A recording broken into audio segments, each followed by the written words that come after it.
Daytona Beach happened to be a stop on the map on June 6th as part of Governor Rick Scott's state tour touting his vision for Florida's economy.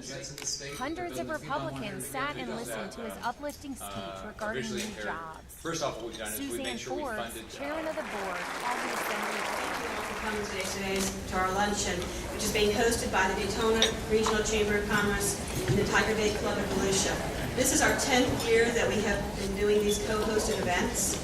This event would not be possible without our chamber. We have worked with some of our Volusia legislation and other state leaders representing the voice of business. We've lobbied on legislation and led campaigns on such items as Amendment 4, the hometown democracy. And this year we will be supporting Amendment 4 to encourage business development by lowering the assessment cap from 10 to 5% for non-homesteaded properties. For a quarter of a century, the Chamber has issued our legislative status report each week to keep our members up to date on the current business issues before the legislature. I would be amiss not to mention Volusia Days, where this year we had nearly 200 people in Tallahassee to echo our message that we want jobs in Volusia County. More importantly, as a community, we have taken actions to create these jobs through coordinated efforts with organizations such as Team Volusia, the CEO Alliance, Space Florida, the Chamber Alliance, UCF Incubator, and Embry-Riddle Research Park, just to name a few. I personally am proud to be a part of organizations striving to make Volusia County and Daytona Beach the best place to do business in Florida and in the whole country. So now please join me in welcoming Karen Jans, President of Tiger Bay of Volusia County, our co-host for today's luncheon.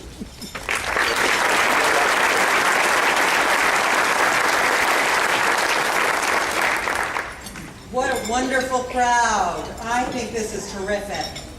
How much better can it be when we have the governor of Florida here in Daytona Beach, the greatest place to live, and visiting all of us here in Volusia County. So thrilled that all of you could come. I want to make a distinction. We love partnering with the Chamber for various reasons, but the Chamber has been wonderful about taking positions, trying to move things forward that assist business and doing business, and that's what we want to continue to see. So it's a very important piece for why all of you should consider membership in the Chamber. On the other side, of course, I also have to speak for Tiger Bay. Tiger Bay and our partnership is all about bringing issues forward, bringing speakers forward that challenge our minds, getting us thinking differently, expanding our education, and that's what we want to continue to do with Tiger Bay. And we can only do it with your help. And part of that is membership. We are able to do this various times through the year. We have 10 luncheons. I think we've done 3 this year in partnership with the Chamber. Been very excited to do that. Tiger Bay, the community, all of us are looking for economic development and to bring more jobs to this area. And it's my honor to have the privilege to introduce our governor, Scott. Rick Scott is Florida's 45th governor, and his focus is on creating jobs and turning Florida's economy around. He was born in Illinois and raised in Missouri. He enlisted in the U.S. Navy, which later enabled him to attend the University of Missouri, Kansas City, and Southern Methodist University Law School. As a successful entrepreneur, he is working to ensure that our children have every opportunity for a great education and every adult an opportunity to get a good job.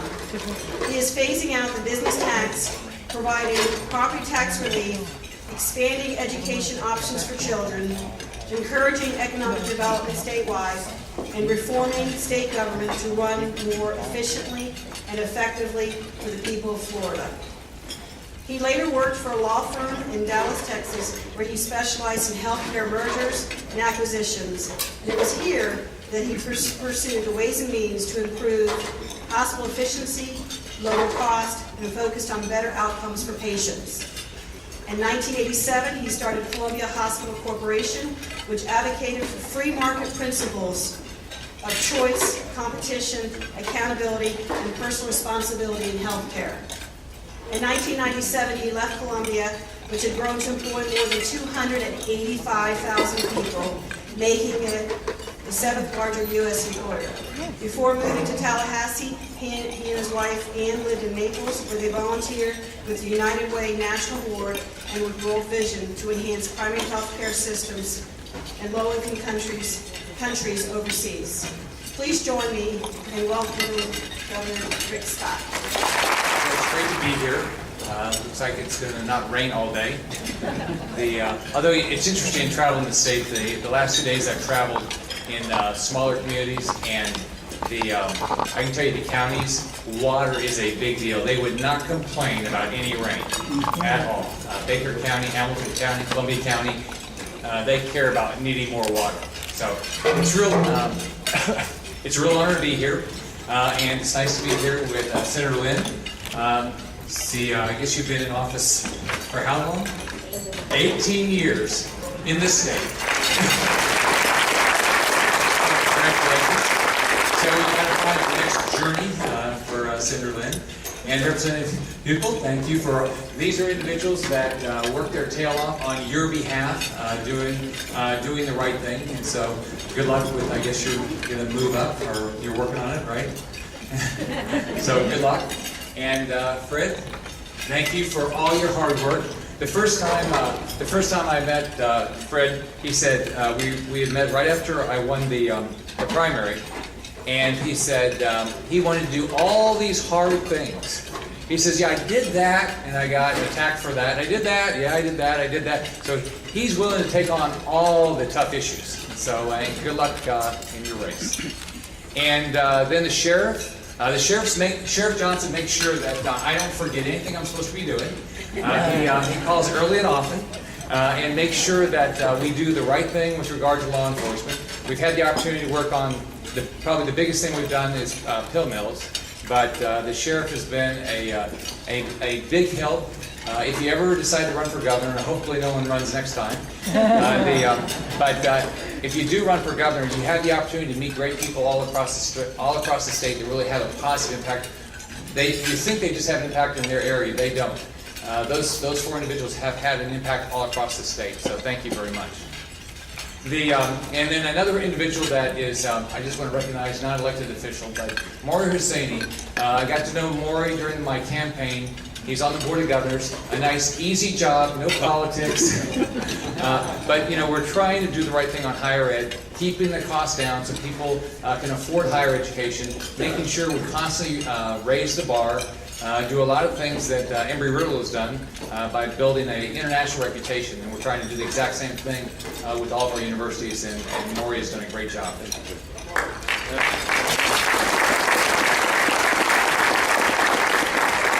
So as you know, I'm sure you saw a couple ads. I ran on a campaign to get our state back to work. As you know, I've been one of the most fortunate people in the country. I started school living in public housing. My father had a 6th grade education, but only in America can you come from a background of parents that struggled their whole life to become governor of the greatest state and the greatest nation in the world. Only in America.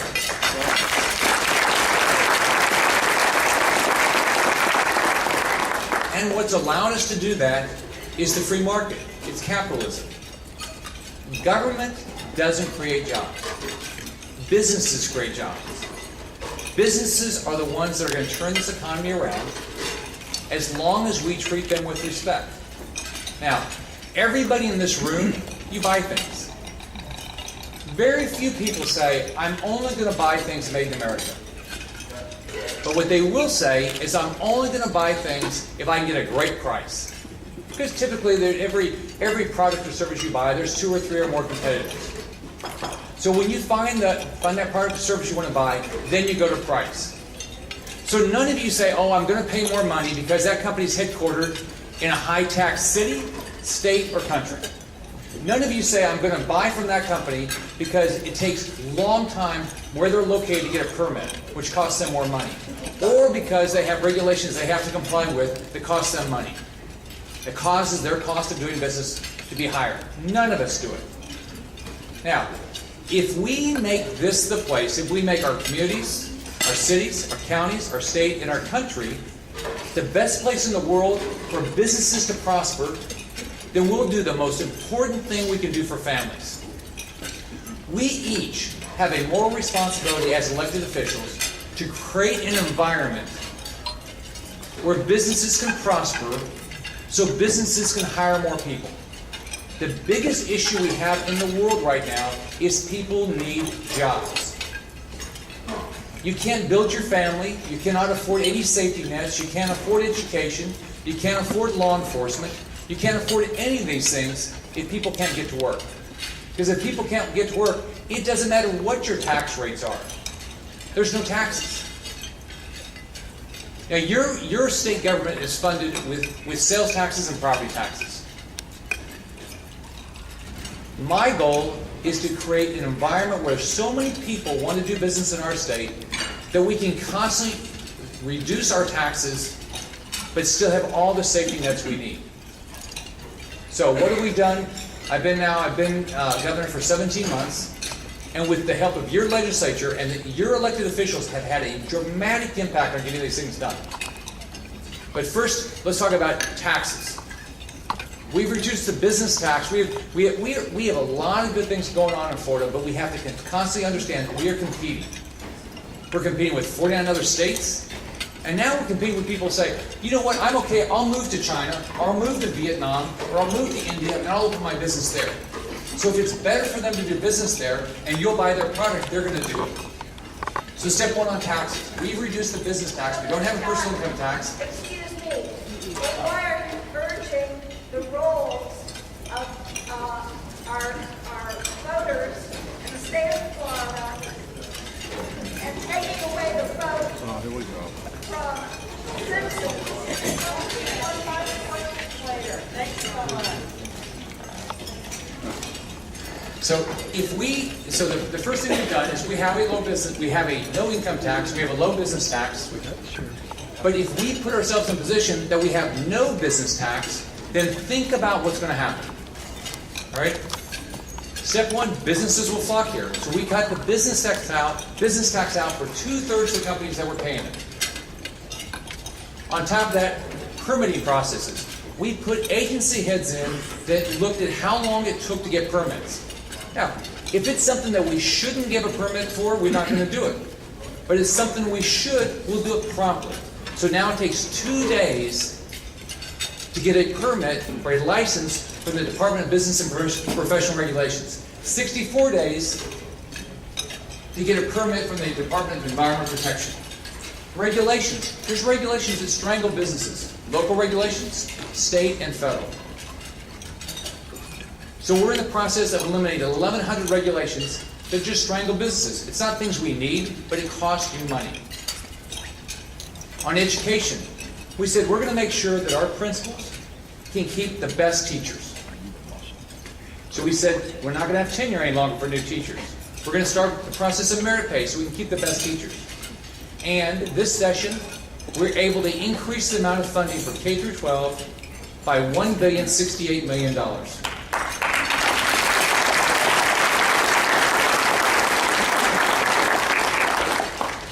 Because by doing that, by making education a high priority, by making jobs a high priority, and then the third issue is keep the cost of living low. Don't let government raise the cost of living. So probably the biggest thing we did this last session is auto accident fraud reform. It was costing you over $1 billion of excess cost for a $10,000 no-fault healthcare policy on your auto insurance. If you live in Hialeah, a family making $40,000 a year, 2 parents working, it could cost you $5,000 or 14% of your take-home just for the $10,000 worth of coverage. Not for your auto insurance. On average, it was about $1,890. And this was growing at 30% a year. And this was a government-mandated policy.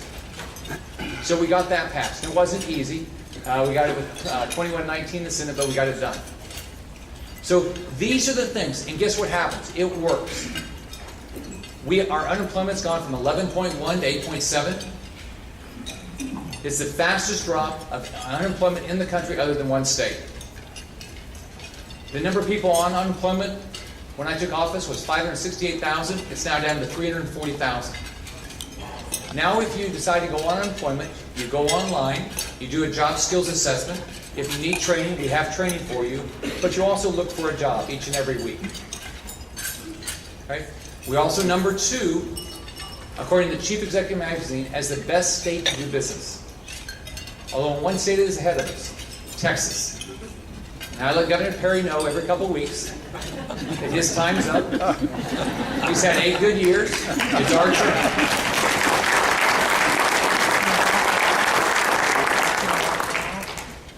So and then workforce boards. All right, you can get online, and we have, as you know, my emails are all online daily. Most of the senior people in my administration, their emails are online. So you can look at what we're doing, but one of the things you can look at every day is your workforce boards. We have 24 workforce boards. They get ranked every day. They get ranked every month. And now they fill about 30,000 jobs a month. And about 25% of those people were on unemployment. So all these agencies are having an impact on getting jobs going because we need jobs. So, but we're not done. We have 800,000 people out of work. Now, look at the finances of our state. For 20 straight years, the state debt had increased over $1 billion a year. Last year, state debt went down $500 million. That's with a budget that started out with a $3.7 billion budget deficit. We balanced the budget, we created a surplus, and we paid down debt. We're doing the exact same thing here. And it's only because you have a legislature with your members that are supportive of this, of watching how we spend your money. We are the most fiscally responsible state in the country. Now, we have things we have to fix. We have a pension plan that's underfunded. We have citizens insurance that's not properly funded. But we're heading in the right direction if we just stay the course. So every county, every city here in the state needs jobs. I brought in a new individual to run Enterprise Florida, Grace Swope. He did it for Haley Barber over in Mississippi for 7 years.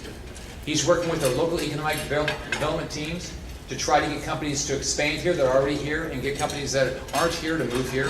We've done 5 trade missions. We did Panama, we did Brazil, Canada, Israel, and we just got back from Spain, all in an effort to help Florida businesses create relationships so we do more business. And by the way, some of the interesting numbers that people don't realize, we're the 3rd most number of technology companies in the country. We are the 4th biggest exporter of any state in the country. We export a bigger percentage of our manufactured goods than any state in the country. So we've got a lot of things going for us. And it's Florida businesses that are making it happen, and existing businesses that are making it happen. So that's what your administration is doing, your government's doing, your legislature is doing. And if you have any ideas of things that we ought to be doing better, call us. I think everybody that's been elected at the state level is very focused on the exact same thing. Education for your child, jobs for you, keep the cost of living low. So those are the things we're doing. We're making a lot of progress. It's if you ever decide to become governor, I can tell you it's a fun process to run. It's interesting sometimes. But it's a great, if you like people, there is no better job to have. If you want to try to have an impact, a positive impact on somebody's family, there's no better job than being governor of this great state. This is the best job you can ever imagine. Now, it is a big state. You get to travel a lot. You know, so your family, your daughters, your grandchild, but the other part's pretty good. So, and then you get to meet great people. So, thank you very much for the opportunity to be here. I look forward to any of your ideas. And if you think that I ran on a very specific campaign, if you think I'm wavering from what I ran on, call me, hold me accountable. I believe in what I ran on, and that's what we're doing. And we're clearly going to be the state that's going to be known as the #1 state for education and the #1 state for people who can get a job. That's the most important thing. Thank you very much for the opportunity to be here.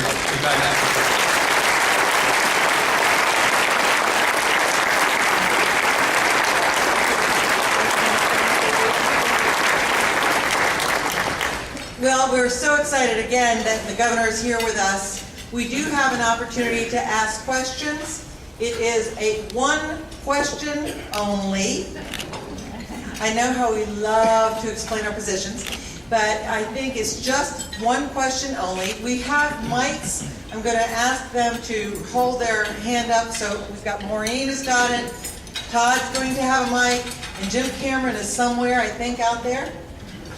with a mic, so that they will come to you as it's going through. Again, it's one question only, and otherwise the mic kind of moves away. I can answer the first question about voter rolls.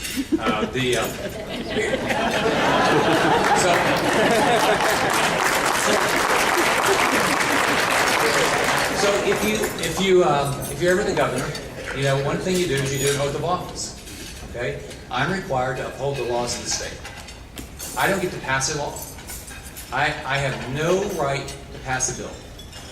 I have a choice. I can either sign a bill, not sign a bill, allow the bill to go into effect without signing it. But any existing laws, my job is to enforce the law. Now, part of the laws of Florida are you don't vote in elections unless you have a right to vote in elections.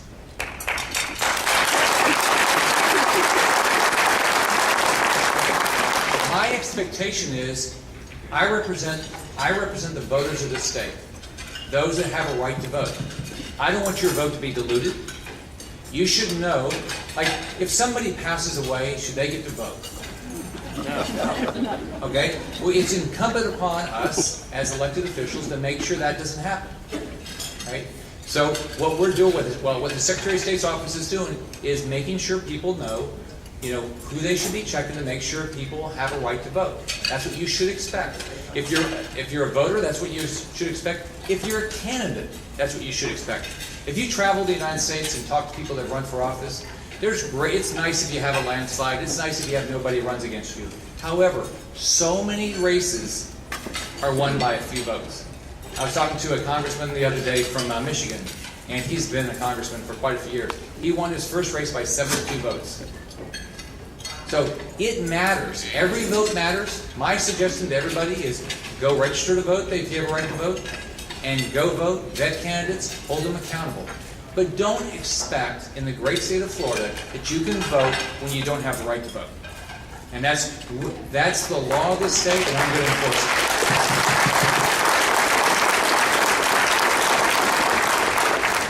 Governor Scott, over here, George Serrato. Right here. Governor Scott, George Serrato, or Deltona. My question to you is, we want to be number one in business. What are the 2 or 3 top areas of businesses that we want Florida to attract? Well, here, if you look at Florida like a company, here's what you'd say. What are our strengths and what are our weaknesses, right? And what are our opportunities? Our strengths are, step 1 is tourism. I mean, look, we have 85 million people come to our state every year. And so that's great for business. Every 85 tourists is another job. So tourism should continue to be. No one has our beaches, no one has our weather, no one has the type of people that live in Florida. So tourism should continue to prosper. Agriculture, our water, our land, our sun, we should continue to do well with that. Now let's play to some of our strengths. Our ports. No one has our port system with our rails. We've got the expansion of the Panama Canal.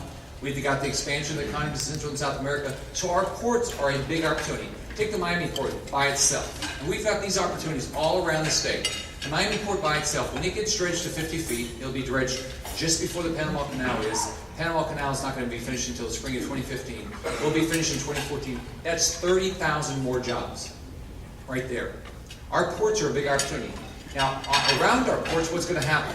If we get our ports ready and we are aggressive at getting people to ship through our ports and work with our rail, do inland ports, things like that, we're going to have a lot of manufacturing that will be around our ports. Because if you're a manufacturer, part of what your cost is shipping. And you're going to, if it's the right thing to do to ship out of this country, it's going to be logical for you to be here. And we've got a lot of other advantages. You know, look at Embry-Riddle, look at what we've done in aviation in the state. Look at now Embraer is building jets in the state. They're building the Phenom 100 and 300. We've got a lot of opportunities like that.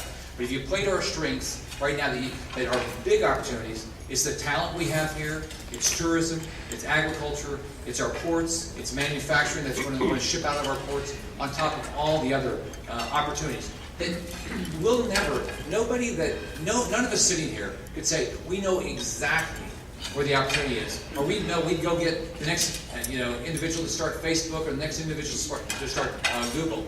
But if we have great universities, state colleges, private universities, all these things, People want to live in Florida. I mean, I talk to governors around the country, they're jealous. Why wouldn't you want to be here? So we've got lots of, I think those are some of the big opportunities.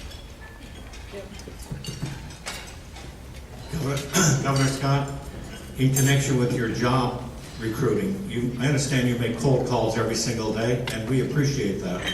And it's my understanding that in Martin County, you were able to lure 2 big fish down to Martin County. And now that we have you in Volusia County today, what I'm saying to you, please focus on Volusia County. We have many assets here, a great workforce. So remember Volusia County, will you? And thank you for your efforts. I make cold calls in the winter. I ask how cold it is. One of the things I do. I called a company up in Illinois the second day I was in office, and I asked them how cold it was. It was 5 below 0. I knew the CEO. But I'll tell you, you've got a very good economic development effort here. Lisa Kennedy calls me a lot. I talked to her earlier today. She told me about a company that she wants me to call that she thinks we have a shot at moving them to Florida. And the nice thing is, there's individuals like Lisa they care about this community, but she cares about the state and gives me ideas of people to call. And it matters. Calling people, I tell what I ask people to do, every one of us can have an impact. If everybody walked out of this room today and got on their email and sent an email to everybody they knew and say, you should be in Florida for this reason, something will happen. People want to be around where they're liked, where they're wanted. Everybody here can have an impact. Everybody here can complain about a regulation that's hurting a business. You can have, all of us that get elected, we all like to just have people say a lot of nice things, but the truth is we want to solve problems. That's why we got elected. Governor Scott, my name is Sabrina Deaton, and I am a board member of the National Federation of the Blind, Greater Daytona. Time is of the essence. Tiger Bay, we want to thank you. We always present a tiger to our guest speaker, and so thank you so very, very much. I hope you'll remember us during that time. And wanted to just briefly say that Rick Lentz, we always present a tiger to the best question out there for today, and Rick Lentz, so immediately following we will be taking pictures if he's still here. And on behalf of the Daytona Chamber, I also want to thank you for being here, looking out for our business community, for bringing jobs to the thing. And we want to make sure that while you're working in Tallahassee, that you didn't forget about the beach. I like that. So we have to, your favorite spot there, a lifeguard station with the chains on. Cool lifeguard. Thank you.